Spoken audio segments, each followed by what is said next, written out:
નમસ્કાર દર્શક મિત્રો, ખબર છે .comના સ્પેશિયલ પોડકાસ્ટ હેલ્થની વાતોની અંદર હું દ્રષ્ટિ નાયક આપ સૌનું સ્વાગત કરું છું. આજે આપણે આ પોડકાસ્ટની અંદર એક એવી હસ્તીને બોલાવી છે, એક એવી હસ્તીની હાજરી છે કે તમને પણ આ જે અનુભવ છે એ ખૂબ સારો રહેવાનો છે. બાળક, માતા, પિતા, આખો પરિવારની જ્યારે વાત આવે ત્યારે સૌથી પહેલા આપણી ચિંતા આપણા બાળક પર થાય છે. અને જ્યારે બાળકના સ્વાસ્થ્ય માટે આપણે જો કોઈ પર વિશ્વાસ મૂકીએ છીએ તો એક જ નામ છે અને એ છે નિર્મળ હોસ્પિટલ. આવો જાણીએ કે આપણે આજના પોડકાસ્ટમાં કોણ પધાર્યા છે અને એમની પાસેથી આપણે ઘણું બધું આજે શીખવાના પણ છે. તો સાહેબ, સૌથી પહેલા તો હું આપનું સ્વાગત કરું છું. થેન્ક યુ દ્રષ્ટિ. તો આપણી વચ્ચે છે નિર્મળ હોસ્પિટલના ડોક્ટર સાહેબ, અને આજે આપણે એમની પાસેથી જ જાણવાના છીએ કે એવી કઈ વાતો છે જે આપણે આપણા જીવનમાં જાણી લેવી ખૂબ જરૂરી છે. હું આપને વિનંતી કરીશ કે થોડું બે શબ્દ આપના વિશે સમજાવો. મારું નામ નિર્મલ ચોરાડિયા છે. 1981માં MD પીડિયાટ્રિક પાસ કર્યા પછી મેં સુરતની મહાવીર જનરલ હોસ્પિટલમાં શરૂઆતમાં જોબ કરી હતી અને 15મી મે 1983માં 9 બેડની ચિલ્ડ્રન હોસ્પિટલ મેં રુસ્તમપુરામાં શરૂ કરી હતી. કાલે 15મી મે 44મું વર્ષની શરૂઆત થઈ નિર્મલ હોસ્પિટલની. જે વખતે મેં શરૂઆત કરી ત્યારે 9 બેડની હોસ્પિટલ હતી અને સુરત શહેરમાં લગભગ 12 કે 13 જ બાળકોના ડૉક્ટર હતા. ત્યાર પછી આ 43-44 વર્ષમાં સુરતનો આખો ઇતિહાસ જોયો છે, સુરતની પ્રગતિ જોઈ છે, બાળકોને મોટા થતા જોયા છે. અને મેં એવા બાળકો જે જોતા શરૂઆતમાં જોયા, જે આજે 35-40 વર્ષના થઈ ગયા, હવે એમના બાળકોના ને પણ હું જોઈ રહ્યો છું. એટલે આ જે અનુભવ આટલા વર્ષનો થયો છે એમાં બાળકોની ઘણી બધી વસ્તુઓ અત્યાર સુધીમાં અનુભવી છે. આપને જે યોગ્ય લાગે આપણે ચર્ચા કરીએ. નિર્મળ સર, આપણે કીધું કે આટલો લાંબો વર્ષનો આપનો અનુભવનો પીરિયડ રહ્યો છે, એવા કોઈ ઉદાહરણ ખરા, એવા કોઈ કિસ્સા ખરા કે જે આપને વિચિત્ર પણ લાગ્યા પરંતુ એ કિસ્સાઓ તમને ખૂબ સમજવા મળ્યું? એટલે અત્યાર સુધીમાં છે ને મેં લગભગ 5 લાખથી વધુ બાળકો જોયા છે અને ઘણા બધા કિસ્સાઓ છે. કિસ્સામાં એક જ વસ્તુ થઈ કે ઘણી બધી વસ્તુ બદલાઈ છે. જી. આપણે જોયું કે છેલ્લા 20થી 25 વર્ષમાં વિજ્ઞાને કેટલી પ્રગતિ કરી છે. જ્યારે અમે બાળકોના ટ્રેનિંગ લીધેલી MD પીડિયાટ્રિક ચાલુ કરી દીધું ત્યારે આપણે ભારત વર્ષનો ઇન્ફન્ટ મોર્ટાલિટી રેટ બહુ જ વધારે હતો. કરેક્ટ. અને આજે ઘણો ઇન્ફન્ટ મોર્ટાલિટી રેટ જે કહેવાય એકદમ ઓછો થઈ ગયો છે.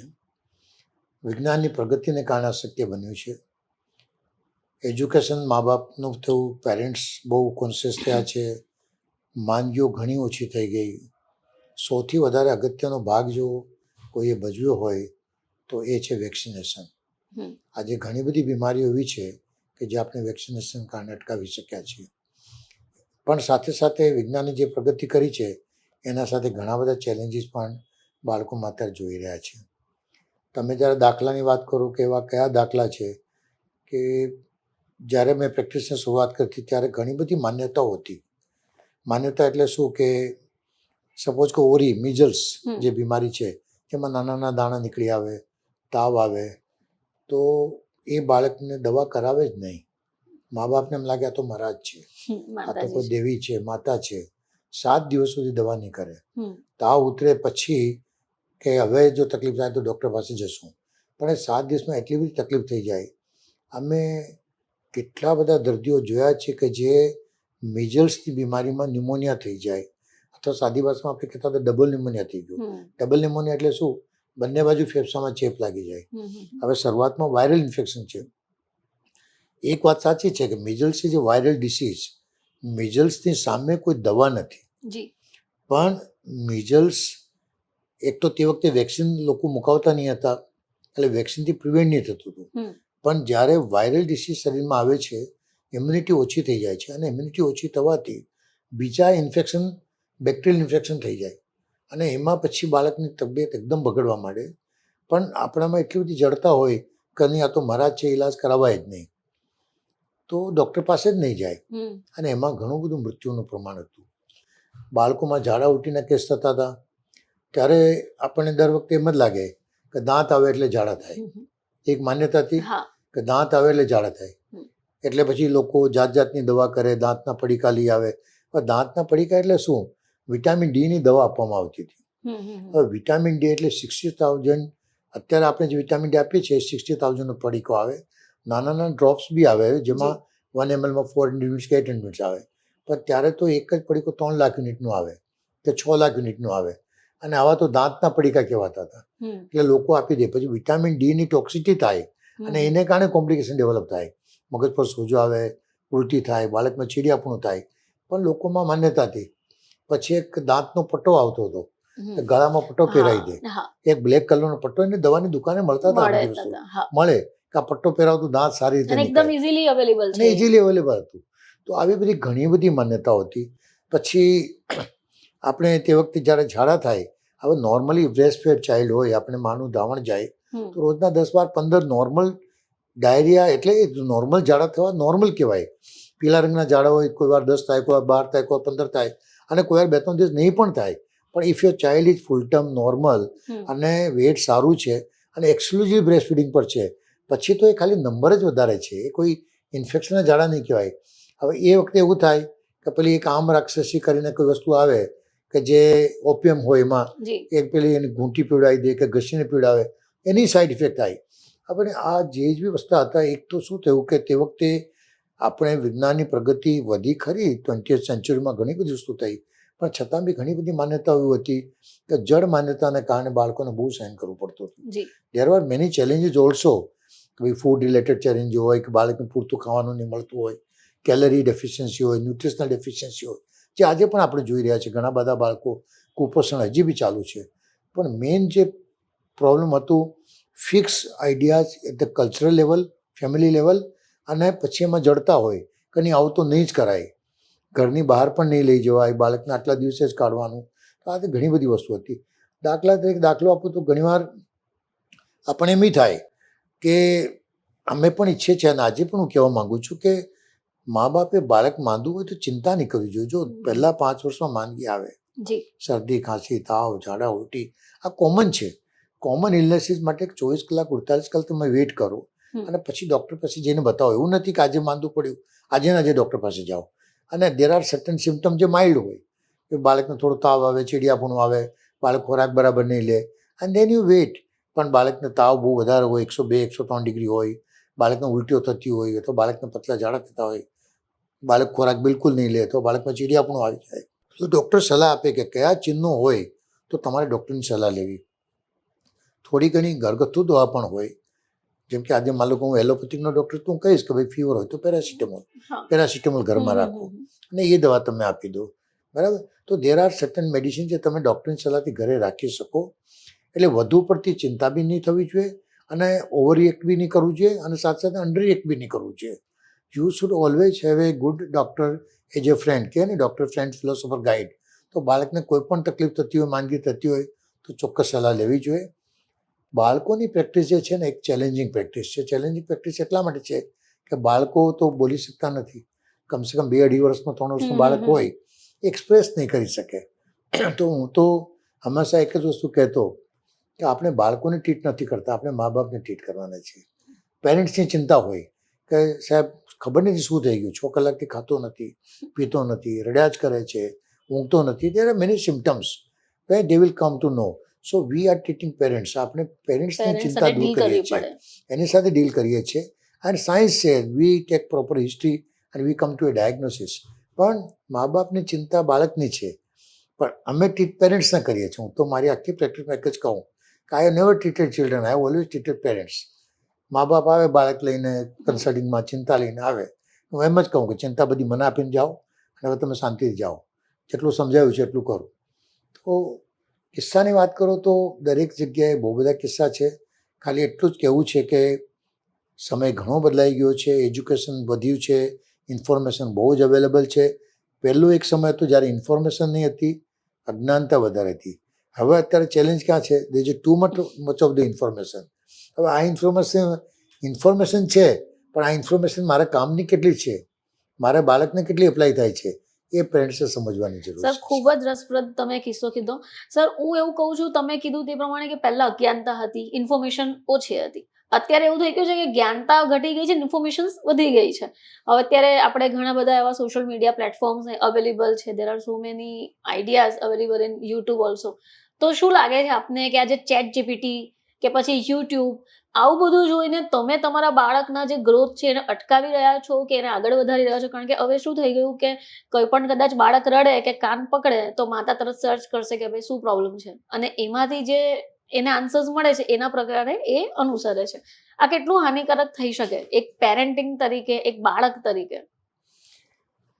તો એક વસ્તુ બહુ ક્લિયર છે, વિજ્ઞાનની પ્રગતિ આપણે બધાએ જોઈ છે. માન લો કે હું હવે 2 મહિના પછી 70 વર્ષનો થવાનું છું, 70 યર્સ, અને 5 વર્ષનો થયો ત્યારથી લઈને અત્યાર સુધીમાં જે રીતે વિજ્ઞાન આગળ વધ્યું એ બધી મેં જોયું. તમે પણ તમારી ઉંમર હિસાબે 30-35 વર્ષે તમે વધારે કશું જોઈ હશે. અને ટેકનોલોજી જે રીતે આગળ વધી રહી છે, ઘણી બધી વસ્તુ એવી છે બદલાવાની છે. આપણને આજથી 20 વર્ષ પહેલાં ખબર નહીં હતી કે મોબાઈલ ફોન આવવાનું છે. આપણે પેજર યુઝ કરતા થયા, પછી મોબાઈલ ફોન આવ્યો, બરાબર. દેર આર સચ એ વાસ્ટ અને એટલી રેપિડલી ગ્રોઈંગ વસ્તુ છે. પણ એક વસ્તુ બહુ ક્લિયર છે કે જે કંઈ પણ વિજ્ઞાનની પ્રગતિ છે ને એ મનુષ્યને કારણે છે, અને મનુષ્યને કોઈ પણ રિપ્લેસ કરી શકશે નહીં. This is very clear. આપણે ગમે તેટલા રોબોટ બનાવો, કંઈ પણ બનાવો, પણ મનુષ્યને રિપ્લેસ કોઈ કરી શકશે નહીં. એટલે these are all A support, તમને એક સપોર્ટ આપે છે, ગાઈડલાઇન્સ આપે છે. સપોઝ કે અત્યારે તમે કોઈ સિમ્ટમ તમારા બાળકને ચેટ જીપીટીમાં મૂકશો, અથવા તો એઆઈમાં મૂકશો, અથવા તો તમે કોઈ પણ બીજા પ્લેટફોર્મ પર મૂકશો, દર વખતે જરૂરી નથી કે એક જ આન્સર મળે, જુદા જુદા આન્સર મળશે. બરાબર. તમે કઈ રીતે મૂકો છો, કયા સિમ્ટમ મૂકો છો. તમે કહો કે મારા બાળકને ઉલટી ચાલુ થઈને 3 દિવસ પછી તાવ આવ્યો, અને તમે કહો કે તાવ પહેલાં 3 દિવસ આવ્યો અને પછી ઉલટી થઈ, આખા ડાયગ્નોસિસ બદલાઈ જાય. સિમ્ટમ એક જ છે, પણ કયું સિમ્ટમ પહેલાં શરૂ થયું, કયું પછી સિમ્ટમ થયું, બરાબર. આવી રીતે તમે 4 સિમ્ટમ આપો કે ભાઈ, હવે ઘણીવાર અમે તો બાળકોના ડૉક્ટર છે, પૂછીએ ને કે તાવ આવે છે, કેટલા દિવસથી આવે છે? સાહેબ તો ઘણા દિવસ થઈ ગયા. ઘણા દિવસ એટલે કેટલા દિવસ? એ આમ જોવા મળે, આમ કમસે કમ 2 અઠવાડિયે તો થઈ જ ગયા, કમસે કમ 2 અઠવાડિયા. એટલે what I mean to say, when you take the history, ત્યારે પણ કમ્પ્લીટ પ્રોપર હિસ્ટ્રી નહીં મળે. પછી કહે કે વચ્ચે તાવ ચાલુ હતો, તાવ બંધ થઈ ગયો, દવા લીધી, દવા નહીં લીધી. અને આ બધી વસ્તુ ડાયગ્નોસિસમાં ઇમ્પોર્ટન્ટ છે. હવે તમને આ બધા સવાલ છે તો એઆઈ નહીં પૂછશે, માણસ જ તમને પૂછશે સવાલ કે ભાઈ વિચ ઇઝ ફર્સ્ટ કે સેકન્ડ. તેમાં તો તમે ફીડ કરી દો, ફીડ કરો એ પ્રમાણે આવી જશે.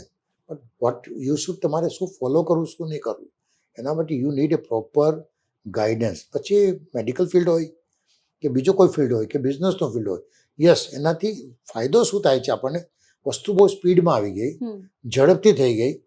હું તમને એક દાખલો આપું. અમે જ્યારે પીજી કરતા હતા ને, તો અમારે એક થીસીસ કરવી પડે, જેને આપણે ડિઝર્ટેશન કહીએ. તમારે એમડીની એક્ઝામ આપો તે પહેલાં કરવું પડે.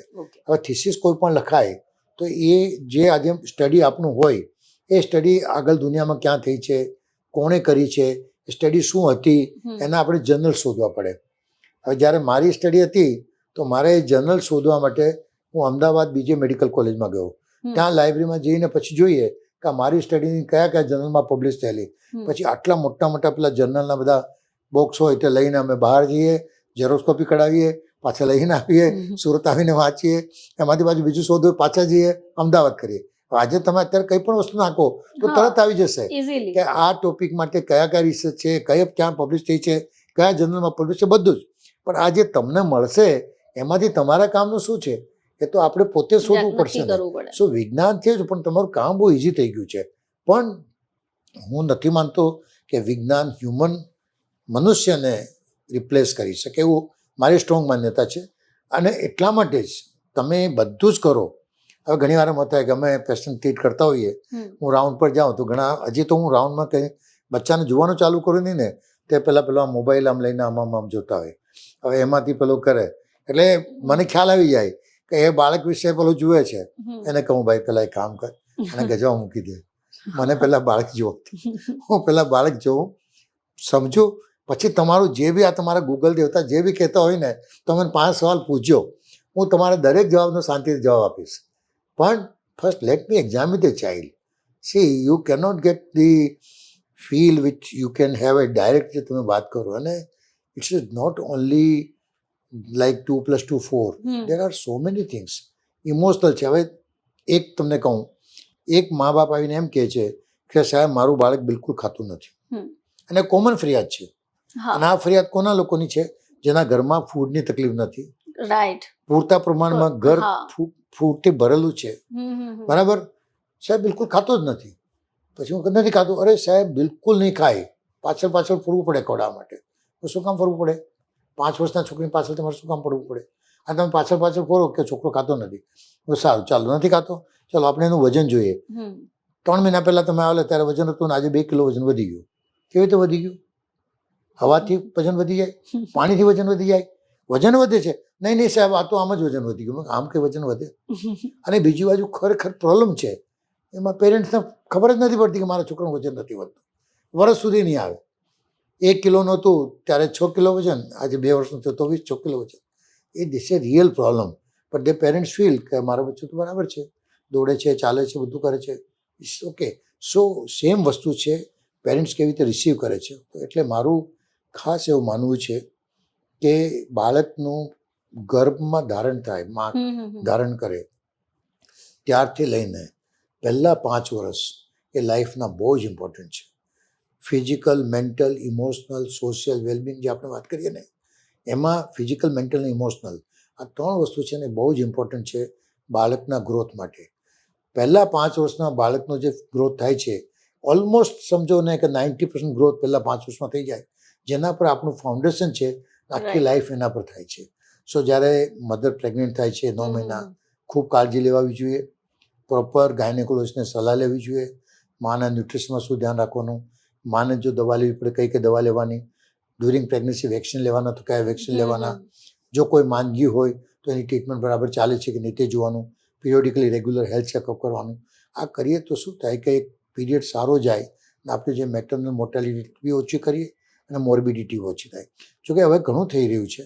પછી જ્યારે બાળક જ્યારે જન્મે છે ત્યારે sometime there can be premature baby and all this thing, જેના માટે હવે આપણી પાસે બહુ સારી સગવડ થઈ ગઈ છે. 6 મહિના પૂરા કરે બાળક, 25-26 વીકની આસપાસ આવે, પછી જો બાળક જન્મે તો રિઝલ્ટ બહુ સારા છે અને આપણે ઘણા બાળકોને બચાવી શકીએ છીએ. બરાબર છે કે બાળક ફૂલ ટર્મ થઈને આવે, 3 કિલો વજન લઈને આવે તે સારું જ કહેવાય, પણ sometime for some reason if there is a premature baby, weight ઓછી તો good neonatal care, outcome is very good, results are very good. પછી બાળક જન્મે પછી exclusively breast feeding first 6 months આપવું જોઈએ. જે બાળક પૂરતા મહિના લઈને આવે છે, ફૂલ ટર્મ જેને કહેવાય, બરાબર, એ બાળકને 6 મહિના સુધી માએ પોતાનું ધાવણ જ આપવું જોઈએ. અને હું તમને આપને કહેવા માગું છું, 10માંથી 9 કિસ્સામાં જ્યારે મધર બ્રેસ્ટ ફીડિંગ જલ્દી બંધ કરી દે છે, એની પાછળ કોઈ પ્રોપર કારણ હોતું નથી. ઘણીવાર મા બાપ માને એમ લાગે છે મને દૂધ પૂરતું નથી આવતું એટલે દૂધ ઉપરનું ચાલુ કરી દે. આઈ કેન અન્ડરસ્ટેન્ડ, સમટાઈમ સંજોગો એવા થતા હોય, વર્કિંગ વુમન હોય, જવું પડે, ડ્યુટી પર જવું પડે, તે વખતે ટાઈમ હોય, છતાં બી અમે સમજાવીએ કે તમે દૂધ એક્સપ્રેસ કરીને કાઢીને આપીને જઈ શકો, તમે દૂધ કાઢીને રૂમ ટેમ્પરેચર પર 4 થી 6 કલાક રાખી શકો, ફ્રીજમાં મૂકી દો તો 24 કલાક સુધી બી રાખી શકાય, અને દેટ ઇઝ પોસિબલ. પણ બને ત્યાં સુધી બ્રેસ્ટ ફીડિંગને કારણે સૌથી મોટો એડવાન્ટેજ છે ને, ન્યુટ્રિશનલ એડવાન્ટેજ તો છે જ, પણ the most important advantage the immunity, કે એનાથી જે બાળકમાં ઇમ્યુનિટી આવે છે એ બાળકના ભવિષ્યમાં આવનાર માંદગીથી બચાવે છે. કારણ કે બ્રેસ્ટ ફીડિંગ જો પ્રોપર જશે તો ઇમ્યુનિટી સારી ડેવલપ થશે તો આગળ જતાં માંદગી નહીં આવે. So exclusive breast feeding. Number 2 is complementary feed. હજી પણ અમે લોકો જોઈ રહ્યા છે જે 9-10 મહિના સુધી બાળકને ખવડાવે જ નહીં. અમે તો 7 મહિના પછી ચાલુ કરીએ કે 8 મહિના પછી ચાલુ કરીએ. After 6 months you need to start giving A winning food, જેને આપણે કોમ્પ્લિમેન્ટરી ફૂડ કહીએ, કે ભાઈ પૂરી બનાવીને આપો, દાલની પૂરી આપો, રાઈસ પૂરી આપો. તમારા ઘરનો જે ટ્રેડિશનલ ખોરાક છે તે થોડા લિક્વિડ ફોર્મમાં બનાવી ધીમે ધીમે ખોરાક આપો. બાળક 1 વર્ષનું થાય ત્યાં સુધીમાં બાળક આપણા ઘરમાં જેટલું રાંધીએ છીએ જે એ દરેક વસ્તુ બાળક ધીમે ધીમે ખાતું થઈ જાય. એટલે બાળકને ન્યુટ્રિશન પર બહુ ધ્યાન રાખવું. અત્યારે બી ચેલેન્જ છે કુપોષણની, કારણ કે બાળકોને પૂરતું જે ખોરાક મળવો જોઈએ, એ કેલરીવાળો ખોરાક જે પ્રોપર મળવું જોઈએ એ મળતું નથી. સર, કુપોષણ પર અત્યારે ગવર્મેન્ટ પણ ખૂબ કામ કરી રહી છે, વેક્સિનેશન્સ અલગ અલગ પ્રકારોની આવી રહી છે, પરંતુ શું એવું કારણ હોઈ શકે કે એક તો લગ્ન મોડા થાય, કારણ કે અત્યારની જે સ્ત્રીઓ છે એ પોતાનું કરિયર, ભવિષ્ય બનાવવા ઈચ્છતી હોય છે, થોડી ઉંમર થઈ જાય પછી બેબી આવતા હોય છે, એના કારણે કુપોષણ વધી શકે? અને બીજો પ્રશ્ન સર એ હતો કે લોકોને અત્યારે ટાઈમ નથી, તો એ કેવું કરશે કે રેડી ટુ ઇટ જે ફૂડ માર્કેટમાં અવેલેબલ છે, જે 5 મિનિટની અંદર થઈ જાય છે, તો એવું બેબીઝને પણ આપવાનું શરૂ કરી દે છે. તો આ બે એવા કારણો ખરા કે જે કુપોષણ વધારી રહ્યું છે, અને એવા કોઈ કિસ્સા, એવો કોઈ પેશન્ટ આપની પાસે આવ્યા નહીં, હોય? મેન તો જો અત્યારે કિસ્સા તો બધા પાસે જ આવે છે, અને વી ઓલ નો કે there are good number of children કે જે અંડરનરિચ છે. હા. આમાં મેન કારણ તો છે ને કે જે બાળકને જે પોષણમાં જે ઘટક તત્વો મળવા જોઈએ, જે કેલરી મળવું જોઈએ, જે પ્રોટીનનું પ્રમાણ મળવું જોઈએ, એ ખોરાક ઓછું મળે છે, અને એને કારણે જ કુપોષણનું મેઇન કારણ છે. જી. અને બીજું આપણે ત્યાં જે કહેવાય કે બાળક જ્યારે જે IUGR કહેવાય, ઇન્ટરએથન ગ્રોથ રિટાર્ડેશન, બાળક જ્યારે જન્મે છે ત્યારે પણ ઘણા બચ્ચાઓનું વજન ઓછું હોય છે જે હોય છે એના કરતાં. એટલે એ લોકોનું પણ વજન વધવાની ગતિ બી ઓછી હોય, અને એ લોકોને પણ જે ગ્રોથ થવો જોઈએ તે ગ્રોથ ઓછો થાય છે. આ જે ઇગ્નોરન્સની વાત કરીએ કે ભાઈ મધર છે, વર્કિંગ વુમન છે, કે લેટ એજમાં થાય છે, I don't think that is the proper reason two del કુપોષણ. કુપોષણ મેઇન વસ્તુ જ છે કે બાળકને જે સમયે જે ખોરાક જોઈએ એટલો પૂરતો ખોરાક મળતો નથી ને એને કારણે કુપોષણ થાય છે. એટલે આપણે ઘણી બધી એજન્સીઓ છે, ગવર્મેન્ટ આજે ખૂબ કામ કરી રહી છે, ડૉક્ટર્સ કરી રહ્યા છે, સેન્ટર્સ પણ આપણે કરીએ છીએ, આંગણવાડીમાં કરીએ છીએ, આપણે ખોરાક એ રીતે બાળકને આપીએ છીએ, મિડ ડે સ્કૂલ મિલ છે, આપણે ઘણા બધા પ્રોગ્રામ ચાલે છે કે જેનાથી આપણે પોષણ કરીએ છીએ. આ એક બિગ ચેલેન્જ છે, પણ વી હેવ ટુ પ્રોપર પ્લાનિંગ કરીને સરકાર બી કામ કરી રહી છે, પણ દરેકને આ લેવલ પર કામ કરવું પડશે કે આપણે બાળકને પૂરતું ખોરાક મળી શકે જે જરૂરી છે. માર્કેટમાં પણ એવા ઘણા બધા પ્રોડક્ટ છે જે તમે કીધું તે પ્રમાણે કે 6 મહિના સ્તનપાન જ બેસ્ટ છે, પરંતુ આપણે જોઈએ કે વર્કિંગ વુમન્સ હોય તો એ બહારથી પેકેટ્સ લાવીને ફોર્મ્યુલા બનાવીને આપી દે છે બાળકને. તો આ કેટલું ડેન્જરસ કહેવાય? નહીં, એમાં બે ડેન્જરસ કરતાં હું એમ કહીશ કે એટલે અમે તો બાળકોના ડૉક્ટર ચોખ્ખી ના જ પાડીએ કે ભાઈ અમુક સ્પેસિફિક સંજોગો સિવાય બાળકને ઉપરનું દૂધની જરૂર નથી શરૂઆતમાં. 6 મહિના સુધી તમે બાળકને ફક્ત માનું ધાવણ આપો, 2 વર્ષ સુધી બાળકને બ્રેસ્ટ ફીડિંગ ચાલુ રાખો, 6 મહિના પછી તમે ઘરમાં રાંધેલું ખોરાક સ્ટાર્ટ કરો, અને ધીમે ધીમે ખોરાકની માત્રા વધારતા જાઓ. વર્ષનું બાળક થાય ત્યારે જેમ જેમ માનું ધાવણ ઓછું થતું જાય ત્યારે તમે ઉપરનું દૂધ શરૂ કરી શકો. એમાં નેચરલ મિલ્ક, પછી કાઉ મિલ્ક હોય કે બફેલો મિલ્ક તમે આપી શકો, અને 1 વર્ષના બાળકને લગભગ 200 ml દૂધની જરૂર હોય. સો નોર્મલ ફૂલ ટર્મ બેબીમાં ફોર્મ્યુલા ફીડની જરૂર હોતી નથી, પણ લોકોને કન્વિન્ટ હોય છે, ઇઝી માનીને ચાલુ કરે છે, અને ઘણા લોકોને એમ લાગે છે કે મારે કામ પર જવું પડશે એટલે હું અત્યારથી ટેવ પાડું, બાળકને મારું દૂધ નહીં મળે એટલે આપણે શરૂ કરીએ. દેર આર ઘણી બધી વસ્તુ છે. આ commercial milk formula they are very costly also, ખર્ચો પણ બહુ વધારે થાય છે, અને બધા નથી એફોર્ડ કરી શકતા. પ્લસ શું થાય છે કે when it's a costly product, તમે એનું ડાયલ્યુશન વધારી દો. એમાં એક ફિક્સ ડાયલ્યુશન હોય કે 30 ml પાણીમાં 1 ચમચી મેજર લેવાનું, એની જગ્યાએ ઘણીવાર શું થાય 60 ml પાણીમાં 1 ચમચી કરી નાખે. બરાબર, if you can't afford the cost તો તમે આ રીતે કરવું, જેની કોઈ જરૂરિયાત નથી. એટલે એવા સંજોગોમાં જેમ મેં તમને કહ્યું કે બાળક પ્રીમેચ્યોર જન્મે છે, બાળકનું વજન ઓછું હોય છે, તે વખતે માનું ધાવણ તો પણ સારું આપી શકાય, પણ કોઈ વાર સ્પેશિયલ સર્કલના ડૉક્ટરની સલાહથી આપણે એને ફીડિંગ ઉપરનું એડ કરીને આપવું પડે, બરાબર સમજી શકાય. પણ નોર્મલી 35-36 અઠવાડિયાનું બાળક હોય, 1 કિલો 500-600 ગ્રામ વજન હોય, એને ઉપરના દૂધની જરૂર હોતી તે ફક્ત માના દૂધ પર મોટું કરી શકાય. પણ આ તો શું થાય કે એકને જોઈને બીજું, બીજાને જોઈને ત્રીજું, આવું કરે, અને થોડી કન્વિન્ટ છે લોકોને લાગે. એટલે અમે બાળકોને ડૉક્ટર સ્ટ્રિક્ટલી ના પાડીએ કે તમે બિલકુલ નહીં આપો. સી ધ ગ્રોથ, રેગ્યુલર બાળકને ચેકઅપ કરાવો, મહિને વજન કેટલું વધે છે તે જુઓ, અને હેલ્ધી મધર હોય તો બીજી કોઈ તકલીફ છે નહીં. પણ યુ આર એબ્સોલ્યુટલી રાઇટ કે ધીમે ધીમે વધતું જાય છે, અને જલ્દી બ્રેસ્ટ ફીડિંગ બંધ કરી દે છે. એના ઘણા બધા કારણો છે. એક કારણ એવું છે કે ભાઈ ઘણીવાર આપણે ચર્ચા કરી છે તો મધરને એવું લાગે મારું ફિગર છે તે સારું નહીં રહેશે, મારું વજન વધી જશે. આ પણ અમુક કારણો છે. અમુકને એમ લાગે કે હું વર્કિંગ છું ને કેવી રીતે કરી શકું, એટલા માટે તૈયારી કરે છે. પણ ધીસ ઇઝ ઓલ, એમાં કોઈ પ્રોપર સાયન્ટિફિક કારણ નથી. એટલે સ્ટ્રોંગલી હું કહીશ કે માતાએ ધ્યાન રાખવું જોઈએ કે breast feeding is the best feeding, અને 6 મહિના સુધી એનું ધ્યાન રાખો. આ એક બહુ ઇમ્પોર્ટન્ટ વસ્તુ છે. નિર્મલ સર, તમે એવું કીધું કે 5 વર્ષનું બાળક થાય એટલે ઇમોશનલી, સોશિયલી એ ઘણું બધું એક્ટિવ થઈ જતું હોય છે. અત્યારના જમાનામાં ન્યુક્લિયર ફેમિલીઝ આપણે જોઈએ છે તેનું ચલણ છે, એટલે પેરેન્ટ્સ અલગ રહેતા હોય અથવા એમના પેરેન્ટ્સ સાથે નહીં રહેતા હોય તો બાળક એકલું જ રમતું હોય છે.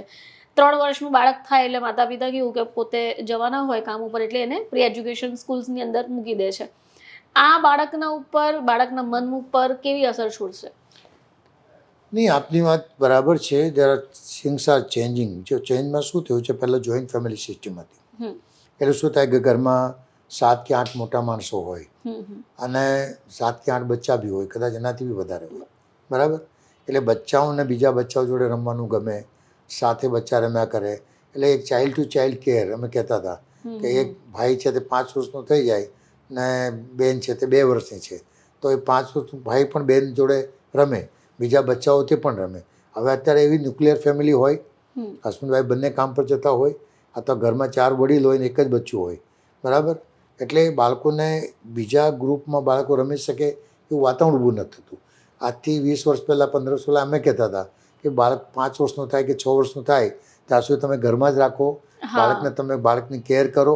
ઠીક છે, સ્કૂલમાં પણ જલ્દી નહીં મૂકો. અમે જ કહેતા હતા કે બાળક 6 વર્ષનું થાય ત્યારે સ્કૂલે મૂકો, પછી 5 વર્ષનું આવ્યું, પછી 4 વર્ષનું આવ્યું, પછી 3 વર્ષનું આવ્યું. વચ્ચે કારણ હતા કે સ્કૂલમાં એડમિશન જ નહીં મળે. જો તમે બાળકને 3 વર્ષે, 3.5 વર્ષે નહીં મૂકો તો નર્સરી કે જુનિયર કેજીમાં, પછી સારી સ્કૂલમાં એડમિશન મળવું મુશ્કેલ છે. એ જેન્યુન ઇસ્યુ છે. પછી કે ચાલો કંઈ વાંધો નહીં, સ્કૂલમાં મૂકો ત્યાં સુધી ઠીક છે, પણ બાળકને જલ્દી નહીં. હવે તો એવું થાય કે 1.5 વર્ષે પ્લે ગ્રુપ આવી જાય, 2 વર્ષે પ્લે ગ્રુપ આવે.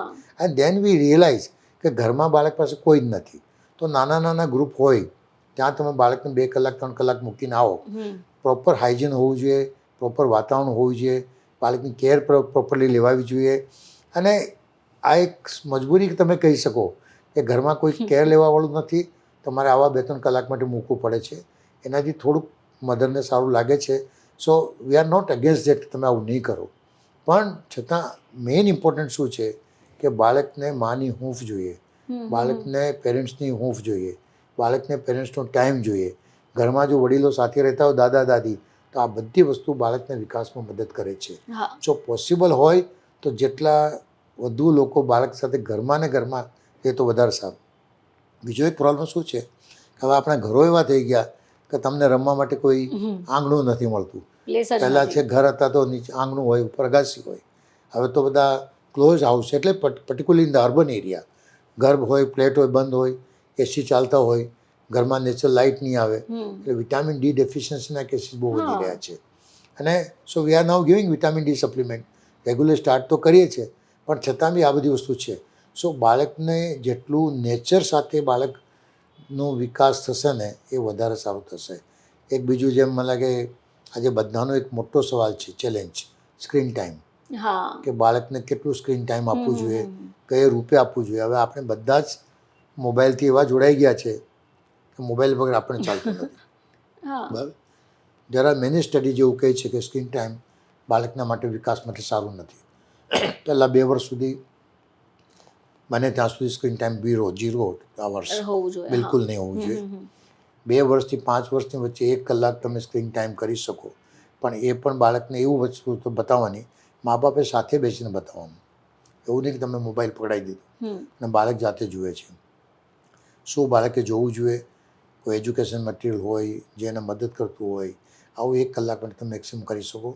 પણ it has to be seen કે પેરેન્ટ્સમાંથી કોઈ સાથે બેસીને જુએ. 6 વર્ષથી ઉપર બાળક હોય તો 2 કલાકનું સ્ક્રીન ટાઈમ હોય. એજ્યુકેશન સિવાયનું જે હોય 2 કલાક એનાથી વધારે નહીં હોવું જોઈએ. સો અને હવે તો સ્ક્રીન ટાઈમનું એડિક્શન ચાલુ થઈ ગયું.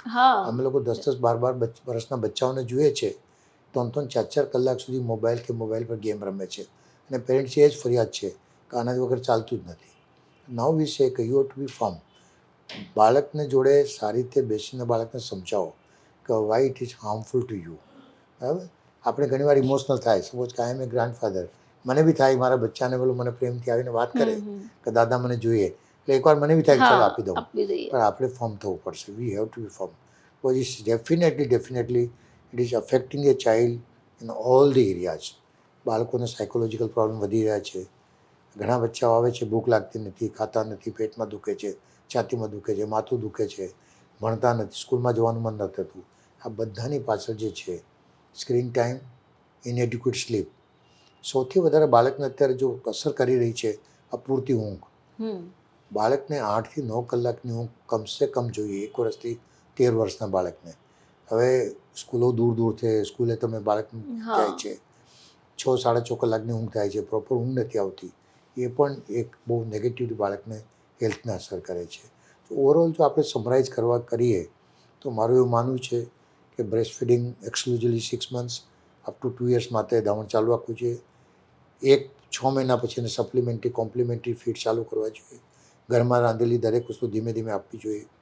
ફ્રૂટ્સ છે, ફ્રૂટ્સ પલ્પ છે, વેજીટેબલ્સ છે, એનો ઉપયોગ વધારે કરવો જોઈએ. વેક્સિનેશન બહુ જ ઇમ્પોર્ટન્ટ છે. ઘણા લોકોને આજે પણ એવું લાગે છે કે વેક્સિન નહીં મુકાવવી જોઈએ, હા. આ વેક્સિન નહીં મુકાવવી જોઈએ. અમુક પર્ટિક્યુલર લોકો એવા હોય છે કે એ લોકો અમુક રસી મુકાવવા માટે પોતાની સંમતિ આપતા નથી. જેમ કે મિઝલ્સ તમે કીધું, એ ખૂબ મોટો પ્રશ્ન છે. તો ઘણી એવી આખી એક એ છે કે એ લોકો છે ને તે 7 મહિના સુધીની વેક્સિન તો લેશે, પણ એ લોકો જે MMR છે, આપણે જેને મિઝલ્સ કહીએ છીએ, ઓરી કહીએ છીએ, એની રસી નથી મુકાવતા. પછી જે 16મા મહિનાનો જે ડોઝ હોય છે તે પણ મુકાવવા તૈયાર નથી હોતા. હવે મારે તમને એ પણ પૂછવું છે કે જે વેક્સિનેશન આપ કહી રહ્યા છો કે ખૂબ ઇમ્પોર્ટન્ટ છે, આપણે જાણીએ છીએ કે સરકાર ફ્રીમાં આપે છે આપણને, અને એ જ લોકો પ્રાઇવેટ ફોર્મમાં જઈને મુકાવવા તૈયાર થઈ જતા હોય છે. તો આવા જો પેશન્ટ્સ આપને ત્યાં આવે કે જેમણે આ ઓરી કે મિઝલ્સની વેક્સિન નથી લીધી, તો આપ શું એમને સલાહ આપશો? જો પર્સનલી મારું માનવું છે ને બહુ ફિક્સ હું માનું છું આ વાતને કે મા બાપનો વાંક નથી. અમારે ડૉક્ટરે થોડો વધારે સમય કાઢવો પડે. જી. જેમ કે હવે કોઈ માંદગી લઈને બાળક આવ્યું તો અમારું પહેલું શું હોય કે એનું ડાયગ્નોસિસ કરો, દવા લખી આપો, જલ્દી સારું થઈ જાય. તે વખતે 2 વસ્તુ દરેક બાળકને ડૉક્ટરે કરવી બહુ જરૂરી છે કે બાળકનો ગ્રોથ છે તે એના ઉંમર પ્રમાણે બરાબર થઈ રહ્યો છે કે નહીં, એની હાઇટ, એનો વેઇટ, એનો ગ્રોથ બરાબર છે કે નહીં. અને સેકન્ડ, બાળકે આ ઉંમર સુધી જેટલી વેક્સિન મુકાવવી જોઈએ એ બધી જ વેક્સિન બાળકે મુકાવી છે કે નહીં. જો ગવર્મેન્ટ જેટલી વેક્સિન આપે છે બહુ સારી વેક્સિન છે, એમાં મૂકવામાં કંઈ વાંધો નથી, અમે તો કહીએ છીએ ત્યાં મુકાવો, કંઈ વાંધો નહીં. પણ ઘણી બધી રસીઓ હજી એવી છે કે જે ધીમે ધીમે ગવર્મેન્ટ પોતાના પ્રોગ્રામમાં લઈ રહી છે. અમારા Indian academy of paediatric body છે એ રેકમેન્ડ કરે છે એવી રસી, જેમ કે ટાઇફોઇડની રસી, આપણે પેલી હેપેટાઇટિસ સાદા કમળાની રસી, અછબડાની ચિકન પોક્સની રસી, પછી આ બધી રસીઓ ઇમ્પોર્ટન્ટ છે કારણ કે એ માંદગી આવતી અટકાવે છે ને. જ્યારે માંદગી આવે છે તો બાળક માંદું પડે છે. એકવાર માંદગી આવે એટલે ઇમ્યુનિટી ઓછી થાય છે, બાળક બીજી માંદગી માટે પ્રોન થઈ જાય છે, પ્લસ એના સ્કૂલના દિવસો બગડે છે. અને દેર આર મેઇન થિંગ્સ, કોઈક વાર રેર કોમ્પ્લિકેશન પણ આ બધી બીમારીથી થઈ શકે. તો એક ડિક્ટમ એવું કહેવાય છે કે all vaccine preventable diseases should be prevented by regular immunisation. જે રસીઓ આજે છે આપણી પાસે, જે રસીઓથી જે બીમારીઓ અટકે છે, આ બધી જ રસીઓ પૂરી કરવી જોઈએ. કારણ કે prevention is always better than cure. જો આપણે સમયસર રસી મુકાવશું, એ માંદગી બાળકને નહીં આવશે, તો લાંબે ગાળે ફેમિલીને મદદ થશે, બાળકને મદદ થશે, આપણી મોર્બિડિટી અને મોર્ટાલિટી બધું જ ઓછું થશે. ઘણો ફેર પડ્યો છે. જો આજે પોલિયો આપણે ઓલમોસ્ટ નાબૂદ થઈ ગયું છે, કેટલી બધી બીમારીઓ નાબૂદ, સ્મોલપોક્સ તો ક્યારનું નાબૂદ થઈ ગયું, પોલિયો નાબૂદ થઈ ગયું. હવે ઘણી બધી બીમારીઓ ઓછી થઈ ગઈ. પણ પ્રોબ્લેમ થાય છે, જેમ તમે વાત કરી દૃષ્ટિબેન, કે મિઝલ્સ છે, સપોઝ કે ઓરી રસી છે. હવે ઘણી રસીઓ એવી છે કે જેની ઇફેક્ટ અમુક વર્ષ સુધી રહે, પછી આપણે સેકન્ડ ડોઝ કે થર્ડ ડોઝ આપવો પડે. અને જો આપણે જે ડોઝ નહીં આપીએ તો એક સમય પછી એની ઇમ્યુનિટી ઘટે, અને ઇમ્યુનિટી ઘટે એટલે તે વખતે આપણે પાછો એને ડોઝ આપીએ તો પાછી ઇમ્યુનિટી વધે. જો આપણે અધૂરી રસી મુકાવીએ, પૂરતા ડોઝ નહીં લઈએ, તો પછી એ જ તકલીફ અમુક પાછળથી બી આવે, 5 વર્ષ પછી, 7 વર્ષ પછી, 10 વર્ષ પછી. તો ઘણી બધી બીમારીઓ જે આપણે કંટ્રોલમાં કરી ચૂક્યા છે. મા બાપે એટલું સમજવું જોઈએ કે આપણે પૂરી રસી કમ્પ્લીટ કરવાની છે. એટલે પહેલી મોટાભાગની રસીઓ 5 વર્ષ સુધીમાં કમ્પ્લીટ થઈ જાય, તો 5 વર્ષ સુધી બધી રસી આપો. પછી 10 વર્ષે રસી આવે છે બુસ્ટર ડોઝ, એ આપણે આપવું જોઈએ. છોકરીઓમાં જેમ કે આપણે જે યોનિનો ગર્ભનું જે આપણે કહેવાય સર્વાઇકલ કેન્સરનું HPV વેક્સિન છે એ આપવું જોઈએ. 9 વર્ષથી 14 વર્ષની વચ્ચે 2 ડોઝ હોય ને પછી 3 ડોઝ લેવા પડે. આ બધું આપણે મા બાપને જાણકારી આપીએ, એમની સાથે થોડો સમય કાઢીને સમજાવીએ. મોટાભાગના લોકોના 2 સવાલ છે, શું એ જરૂરી છે? પહેલો સવાલ એ છે. નહીં મૂકે તો શું થાય? ચાલે કે નહીં ચાલે? આ બધી વસ્તુ. અને cost is also a factor. જો માન લો કે પ્રાઇવેટમાં લેવી પડે, ઘણી વસ્તુ કોસ્ટલી વેક્સિન હોય ને, જો વેક્સિન ગવર્મેન્ટ લેવલ પર અવેલેબલ હોય તો એમાં કશું જ વાંધો નથી, એને જઈને લેવી જોઈએ. અને જે ગવર્મેન્ટ અવેલેબલ નથી અને અમુક છે વેક્સિન, તો તમે પ્રાઇવેટમાં જઈને મુકાઈ તમે શકાય. મુકાવી શકો છો. પણ વેક્સિન પર જે ઇન્વેસ્ટમેન્ટ થાય છે that is always cheaper than માંદગી. બીમારી આવે એના ડિસીઝ કરતાં માટે છે.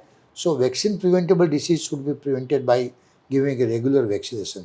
સો ફૂડ એન્ડ ન્યુટ્રિશન પર ધ્યાન રાખવું, વેક્સિન રેગ્યુલર મુકાવવા, વેક્સિનેશન્સ. ગ્રોથ એન્ડ ડેવલપમેન્ટ બરાબર રાખવાનું, અને સ્ક્રીન ટાઈમ ઓછો કરવાનો. એટલે સ્ક્રીન ટાઈમ જેટલું બને એટલું ઓછું રાખો તમારા બાળકનું. એવરેજ બધી સ્ટડી અત્યારે એવું કહે છે કે નોર્મલી બાળકનો સ્ક્રીન ટાઈમ 2.5 થી 3 કલાકનો છે. ઓકે. દેટ ઇઝ ટુ હા હાઈ. એટલે એ બહુ જ વધારે છે. એટલે સ્ક્રીન ટાઈમ આપણે ઘટાડવો તો જરૂરી છે. આજે સ્ક્રીન ટાઈમિંગના લીધે બાળક સ્ટ્રેસ અનુભવતું હશે, કારણ કે એ તો બોલી નહીં શકે કે મને ચિંતા થાય છે કે મને ગુસ્સો આવે છે. સડનલી એના બિહેવિયરમાં ચેન્જીસ આવવું એ શું એક પાર્ટ હોઈ શકે કે એ સ્ક્રીન ટાઈમિંગ વધારે લઈ રહ્યું છે? અથવા તો આપણે એવું કહી શકાય કે આજકાલના મા બાપ પણ આખો દિવસ ફોન ઉપર હોય છે, થોડા કશે બહાર ગયા એટલે હોય. એજ્યુકેશન પર્પઝ માટે જે સ્ક્રીન ટાઈમ જરૂરી છે જી. એ તમે કરો, પણ એજ્યુકેશન સિવાયનું મોબાઈલનો યુઝ છે કે જ્યાં બચ્ચાઓ ગેમ્સ રમે કે આ બધી વાત એના કરે, વગર ખાતા તો નથી. એના વગર એનાથી એડિક્શન થાય છે. અને એનાથી શું થાય છે કે એનું જે અટેન્શન સ્પાન છે બ્રેનનું, ઓકે. જે આપણી મેમરી હોય કે આપણે વાંચેલું યાદ રહે હમ. કે થોડા વખત પછી, આમાં એટેન્શન સ્પાન ઓછું થાય છે. એટલે આગળ જતાં બાળકના જે ફંક્શન છે, કોગ્નિટિવ ફંક્શન છે, એ બધા પર બી અસર કરે છે. હા. એટલે ઘણી બધી વસ્તુ બાળકના વિકાસમાં આ તકલીફ આપે છે. તો વી have to reduce the screen time. બહુ ઇમ્પોર્ટન્ટ છે. નિર્મલ સર, અમારે જે દર્શક મિત્રો છે, આપ શું એક ખાસ સંદેશ આપશો? જો પહેલો સંદેશ તો એ છે, જેમ તમે મને વચ્ચે વાત કરેલી કે હવે મા બાપ છે તે પહેલી વાત છોકરાઓ કે છોકરીઓ ભણવા નથી માંગતા, એ બી છે અત્યારે. હું અત્યારે જાપાન જઈને આવ્યો, ત્યાં પણ એવી સ્થિતિ થઈ ગઈ. દે આર વર્કોલિક પીપલ, કામ બહુ જ કરે છે. એમ કે અમે અમારા પરિવારને ટાઈમ નહીં આપી શકીએ, બાળકોને ટાઈમ નહીં આપી શકીએ, શું કામ લગ્ન કરવાના. એ વસ્તુ હવે આપણે ત્યાં પણ થઈ જ રહી છે. થઈ રહ્યું છે. સો પહેલું એ છે કે પ્રકૃતિનું આ એક જે જરૂરી વસ્તુ છે કે લગ્ન કરો, સમયસર લગ્ન કરો, જરૂરી છે. બાળકો પણ હોવા જરૂરી છે. યસ, 20 1 2 3 અત્યારે એની ચર્ચામાં નથી પડતો. યુઝ્યુઅલી 20 કે એટલીસ્ટ 2 બાળકો હોવા જોઈએ. તો child to child care be important છે. હા. એટલે ટાઈમલી મેરેજ થાય, બાળક જન્મે, બાળકનો વિકાસ સારી રીતે થાય, એ કરવું બહુ જ જરૂરી છે. પણ થિંગ્સ જેમ તમે કહું કે જો ભણવાની ના પાડે, પણ તો બાળકો નહીં થવા જોઈએ, નાવાની ના પાડે. ના થઈ જાય તો એકથી વધારે નહીં જોઈએ. હા. છે દેર આર લેટ એજના પ્રોબ્લેમ છે. 30 થી 35 વર્ષ પછી તો બાળક આવે છે, તો થોડી કાળજી લેવી પડે. આ બધું જ કરવું પડે. એટલે મારું એવું માનવું છે, આ જે સામાજિક ઢાંચો જે આપણો ઊભો થયો છે, જે જરૂરી છે એને આપણે પ્રોપર ફોલો કરવું જોઈએ. કોઈ ચિંતા, સ્ટ્રેસના ટેન્શનમાં નહીં રહેવું જોઈએ. આ this is all A physiological thing છે. સ્ત્રીનું માં બનવું એ ફિઝિયોલોજીકલ પ્રોસેસ છે, અને એ જરૂરી પણ છે. બાળક જન્મે છે, બાળક સારી રીતે વિકાસ થાય, એ આપણે બધાની જોવાની ફરજ છે. પણ એનાથી સ્ટ્રેસ નહીં લેવું જોઈએ. મોટાભાગે તો શું થાય છે, ઘણીવાર હું અત્યારે કહું છું, જેમ વી એડવોકેટ કે ભાઈ 6 months સેક્સ્યુઅલી બ્રેસ્ટ ફીડિંગ, 10માંથી 9 કેસમાં જ્યાં માને એમ લાગે કે મને દૂધ આવતું નથી અને ઉપર દૂધ શરૂ કરે છે, એનું મુખ્ય કારણ છે ચિંતા, સ્ટ્રેસ. દરેક માને એમ લાગે છે કે મારા બાળકનો વિકાસ બરાબર થશે કે નહીં, એનું વજન બરાબર વધશે કે નહીં, એનો ગ્રોથ બરાબર છે કે નહીં, અથવા બાળક દૂધ ઓછું પીએ છે. અને એના માટે તમે ડૉક્ટરની સલાહ લો. પણ એના વગર જલ્દી તમે ઉપરના દૂધ કે ફોર્મ્યુલા હોય કે દૂધ પર સૌ કરવું નહીં જોઈએ. પ્લીઝ ટ્રાય ટુ સી કે તમે મેક્સિમમ બ્રેસ્ટ ફીડિંગ આપો લાંબા સમય સુધી. આ બાળકોમાં જોવા મળતી આટલી બધી સમસ્યાઓ કદાચ આઈવીએફનું એક કારણ હોય છે, કારણ કે મોટી ઉંમરે થતા મેરેજને કારણે ઘણી બધી સ્ત્રીઓ એવી છે જે ફર્ટિલિટી નથી કરી શકતી, માતા નથી બની શકતી, આઈવીએફનો સહારો લે છે. આજે તમે જુઓ ગલી ગલીએ કદાચ આ આઈવીએફ સેન્ટર્સ એટલે સ્ટાર્ટ થઈ ચૂક્યા છે. ઇન્ફર્ટિલિટી ડેફિનેટલી વધી રહી છે. હા. અને એ મોટી ઉંમરને કારણે બી એક કારણ હોઈ શકે. તો એના દ્વારા જન્મેલું બાળક વધારે થોડુંક ચેલેન્જીસ હોય એવું નહીં, કંઈ? એમાં બીજું કોઈ વાંધો નથી આવતો. ઓકે. કોઈ વાંધો નથી. બાળક 24 વીક્સ માના ગર્ભમાં પૂરા કરે છે, પછી બહાર આવે છે ને એ બાળક જ્યારે સારી રીતે એનો વિકાસ થઈ જાય તો કોઈ તકલીફ નથી થતી. એ કોઈ તકલીફ નથી. That is not a reason. એટલે બરાબર છે, તમારી વાત સાચી છે. હવે ઇન્ફર્ટિલિટી વધી છે, એનું રેટ બહુ ઓછું થઈ ગયું છે એક સર્વે મુજબ. પ્રીમેચ્યોર બચ્ચા આવે તો થોડું હા, વેટ રાઈટ, એક્ઝેક્ટલી. હા, હા. બાકી એવું નથી કે પ્રીમેચ્યોર બચ્ચામાં દે પ્રોપરલી જો if you can save more than 450-500 gram weight હોય, એ લોકો જ્યારે જો કોઈ કોમ્પ્લિકેશન વગર જો મોટા થાય તો પાછળથી કોઈ તકલીફ રહેતી નથી. નિર્મલ સર, અમે નિર્મલ હોસ્પિટલનું નામ તો સુરત શહેરની જનતા માટે કંઈક નવું નથી, કારણ કે અમે ઘણા એવા, તમે કીધું તે પ્રમાણે, એવા ઘણા બધા લોકો પણ હશે કે જેમણે તમારી પાસેથી ટ્રીટમેન્ટ લીધી હશે અને કદાચ એમના બાળકો પણ આપ પાસે અત્યારે આવતા હશે. હું એક કહેવા માંગુ છું કે હાલમાં જે તમે નવી હોસ્પિટલનું નિર્માણ કર્યું અને એમાં બહારથી ફોરેનર્સ આવી રહ્યા છે આપની પાસે ટ્રીટમેન્ટ કરવા માટે, આ અમને કંઈક જો કે સારું લાગી રહ્યું છે, સારી લાગણી પણ થઈ રહી છે, આ કંઈક અનુભવ નવો લાગ્યો છે. એવું તો શું કારણ છે સર કે ફોરેનર્સ અહીંયા ઇન્ડિયા આવી રહ્યા છે? કારણ કે આપણે જોઈએ તો ઇન્ડિયન્સ હંમેશા બહાર જતા હોય સારી પોતાના માટે ડૉક્ટર્સની રાય લેવા માટે, હવે ફોરેનર્સ અહીંયા આવી રહ્યા છે. ને દૃષ્ટિબેન, જો આમાં ઇન્ડિયાનું જે મેડિકલ ટ્રીટમેન્ટ છે ને, એ ખરેખર બહુ જ સારું છે અને અહીંયાના ડાક્ટરો પણ બહુ સારા છે. એવું નથી બીજા સારા નથી, પણ એક તો વોલ્યુમ અમારી પાસે વધારે હોય, વોલ્યુમ લોડ વધારે હોય. So we are good clinician every one. આપણે ડૉક્ટર જ્યારે ફોરેનમાં બી ગયા છે, અમેરિકા, કેનેડા, ઓસ્ટ્રેલિયા, બધે ઇન્ડિયન ડૉક્ટર્સ બહુ જ આગળ વધ્યા છે. આપણે ઇન્ડિયામાં પણ બહુ સારું કામ થઈ રહ્યું છે, એવું નથી. મેડિકલ ટુરિઝમ છેલ્લા લગભગ 20-25 વર્ષથી ઓલરેડી શરૂ થયું છે, પણ અત્યાર સુધી શું છે, જે બિગ સેન્ટર્સ છે, કારણ કે એ લોકોને આવવા માટે પેલું ફ્લાઇટની અરેન્જમેન્ટ જોઈએ છે, એરપોર્ટ સારા હોવા જોઈએ.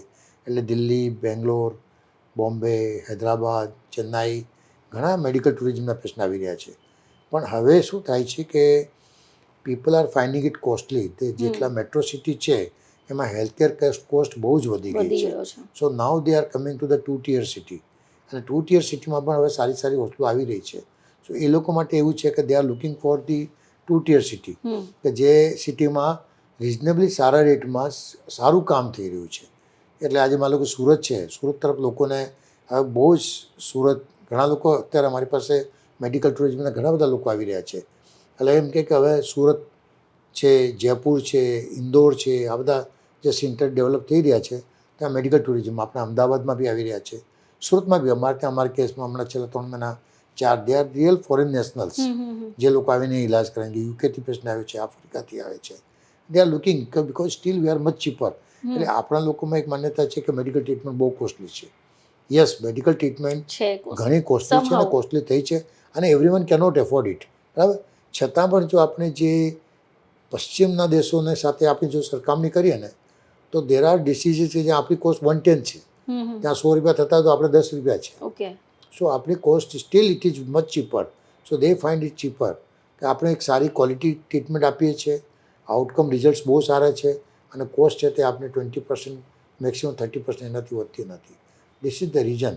અને મને લાગે છે કે India will do very well in coming next 20 to 30 years. Sir, તમે બાળકોના ડૉક્ટર છો, ઘણા બધા બાળકોને તમે મળ્યા જ હશો. કોવિડ આવીને ગયો, કોવિડ પછીની એવી સિસ્ટમ થઈ ગઈ અથવા એવી સ્થિતિ આવી ગઈ કે આપણે સૌ કોઈ સજાગ થઈ ગયા, પરંતુ જ્યારે આરોગ્યને લગતી વાત આવે, હેલ્થને લગતી વાત આવે, તો આપણે કશે ને કશે ડગમગાઈ જઈએ છીએ. તો એક બાળકના ડૉક્ટર તરીકે આપ શું સલાહ આપશો? કેવી પરિસ્થિતિ બદલાઈ છે બિફોર કોવિડ અને આફ્ટર કોવિડ? શું તફાવત છે? જો પહેલી વસ્તુ તો એવી છે કે કોવિડ જે આવ્યું ને એને પેન્ડેમિકનું રૂપ લીધું, એટલે સેન્ચુરીમાં આ ટાઈપની વસ્તુ પહેલી વાર જોવા મળી.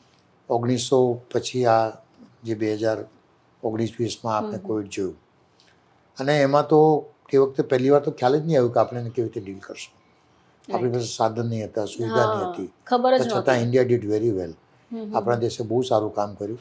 બેસ્ટ પાર્ટ છે કે આપણે વેક્સિન આપી શક્યા, આપણે કન્ટ્રીમાં બધાને, અને બીજી કન્ટ્રીમાં આપણે એક્સપોર્ટ પણ કર્યું. એક બહુ સારી વસ્તુ થઈ. કોવિડને કારણે જે બહુ ઇમ્પોર્ટન્ટ વસ્તુ થઈ કે આપણે પણ હેલ્થની દૃષ્ટિએ, આરોગ્યની દૃષ્ટિએ આપણે આત્મનિર્ભર થવું જોઈએ. આજે પણ મેડિકલ ઇક્વિપમેન્ટ્સ અને ઘણી બધી વસ્તુ એવી છે કે દવાઓ છે જે આપણે ઇમ્પોર્ટ કરીએ છીએ. દવાઓ અત્યારે ફાર્મસી ઇન્ડસ્ટ્રી આપણી બહુ મજબૂત છે, આપણે એક્સપોર્ટ બહુ કરીએ છીએ, પણ મોલિક્યુલ જે રિયલ રિસર્ચ મોલિક્યુલ હોય છે એ બધા બહારના જે મલ્ટીનેશનલ છે એ લોકો રિસર્ચ કરે છે. એને કારણે આપણી દવાઓ બહુ મોંઘી હોય છે શરૂઆતમાં. આપણા મેડિકલ ઇક્વિપમેન્ટ છે તે મોટાભાગના બહાર હોય છે, કે જેને કારણે બહુ કોસ્ટ હોય છે, જેને કારણે આપણી કોસ્ટ વધે છે. એટલે આપણે જો આત્મનિર્ભર થવું હોય હેલ્થની બાબતમાં, તો મોટાભાગ જેમ કે સીટી સ્કેન છે, MRI છે, બીજા બધા વેન્ટિલેટર્સ છે, બીજા બધા ઘણા બધા સાધનો છે, એ સારી ક્વોલિટીના, ટકાઉ અને લાંબા સમય સુધી ટકે એ આપણે ત્યાં એનું પ્રોડક્શન ચાલુ થવું જોઈએ, કે જેનાથી આપણે કોસ્ટ, હેલ્થકેરની કોસ્ટ ઘટાડી શકાય. એક ચોક્કસ થયું છે કે કોવિડ પછી અવેરનેસ હેલ્થની બાબતમાં જાગૃતિ જાગૃત થઈ અને ગયું છે. ખાસ કરીને યુવાનોમાં ખૂબ આવી છે. એટલે તમે જુઓ અત્યારે વેલનેસ સેન્ટર્સ કેટલા ફ્લરિશ થઈ ગયા છે. ક્લબો છે, જીમ છે, આ બધા જ ઘણા બધા કરી રહ્યા છે. લોકો રનિંગ કરે છે, જોગિંગ કરે છે, યોગા યોગા કરે મેડિટેશન છે, મેડિટેશન કરે છે. આ એક બહુ સારી નિશાની છે અને જરૂરી છે. પણ એક જે ચિંતાની વાત જે છે થોડીક, અને મને લાગે છે કે આપણે બધા એના પર ધ્યાન આપવું જોઈએ, જે છે આ ઓબેસિટી, વજન વધવું અને obesity related diseases, hypertension, diabetes, હાર્ટના પ્રોબ્લેમ, આ પ્રોબ્લેમ હવે યંગ એજમાં પણ વધી રહ્યા છે.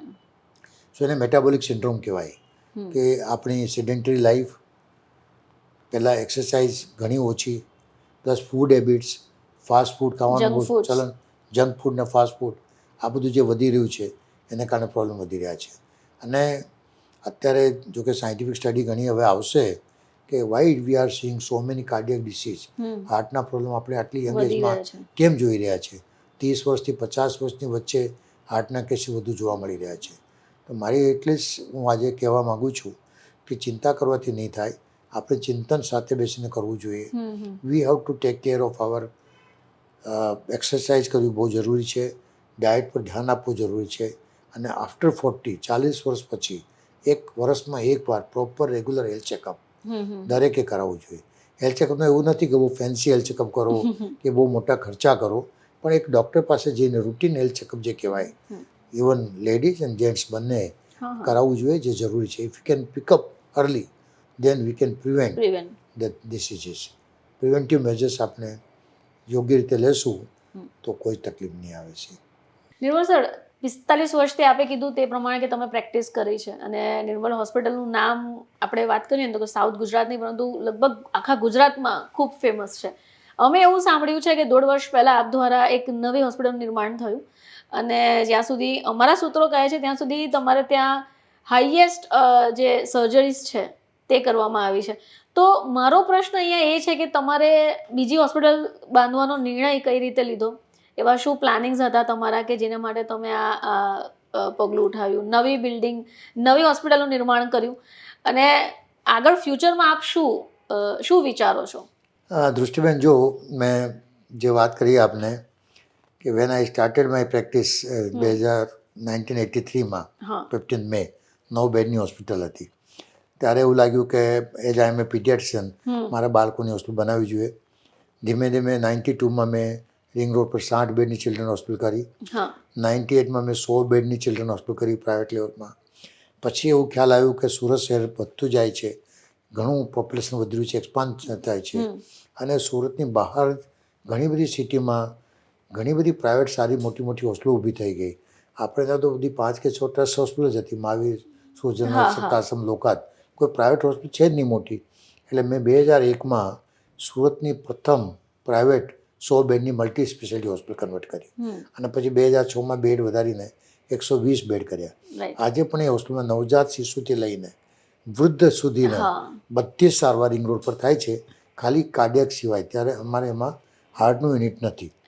પણ મને હંમેશા એવું લાગતું હતું કે શહેર જે રીતે આગળ વધી રહ્યું છે, શહેરના કેટલા બધા દર્દીઓ જે છે, જરાક તાવ આવે 3-4 દિવસનો, ખાસ કરીને મોટી ઉંમરના લોકોમાં, તો વિશ્વાસ નહીં બેસે.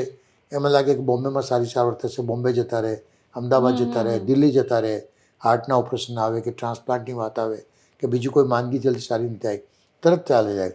તો મનમાં કંઈક ખૂંચતું હતું કે દેર ઇઝ સમથિંગ મિસિંગ. આપણે બધાએ કંઈક તો એવું કરી, આટલું શહેર આટલું પ્રગતિ કરી રહ્યું છે, આવું કેમ થાય કે લોકો નાની નાની વાતમાં પણ બીજે જતા રહે છે. It's not easy to go and get treated. ખર્ચો વધે છે, પરિવાર ડિસ્ટર્બ થાય છે, બધું થાય છે. એટલે છેલ્લા 15-20 વર્ષથી મારા માઇન્ડમાં હતું કે શહેરમાં એક સારી સુવિધાવાળી, સારા ઇન્ફ્રાસ્ટ્રક્ચરવાળી, સારી ફેસિલિટીવાળી એક સારી હોસ્પિટલ મારે બનાવી છે. અડાજણમાં જેમ તમે કહ્યું કે 1.5 વર્ષ પહેલાં મેં નિર્મલ સુપર સ્પેશિયાલિટી હોસ્પિટલ બનાવી. તેમાં મારે cardiology, orthopaedic, gastroenterology, urology, joint replacement, આ ન્યુરોલોજી, આ બધા સુપર સ્પેશિયાલિટી પર ફોકસ મૂકીને આ હોસ્પિટલ ચાલુ કરવામાં આવી. અને જેમ આગળ પણ વાત થઈ કે અમારી પાસે હમણાં છેલ્લા 16 મહિનામાં 1000થી વધુ કાર્ડિયક પ્રોસિજર અમે હોસ્પિટલમાં કરી લીધી છે. સો વી આર હવે એક બેન્ચમાર્ક સેટ થયું છે કે નિર્મલ કાર્ડિયક માટે સુરતમાં એક ફેમસ હોસ્પિટલ થઈ ગઈ. હજી ઘણું કરવાનું બાકી છે અને મારું એવું માનવું છે કે નિર્મલ અને બીજી બધી હોસ્પિટલો બી છે જે સારું કામ કરી રહી છે, પણ આટલી હોસ્પિટલો પૂરતી નથી.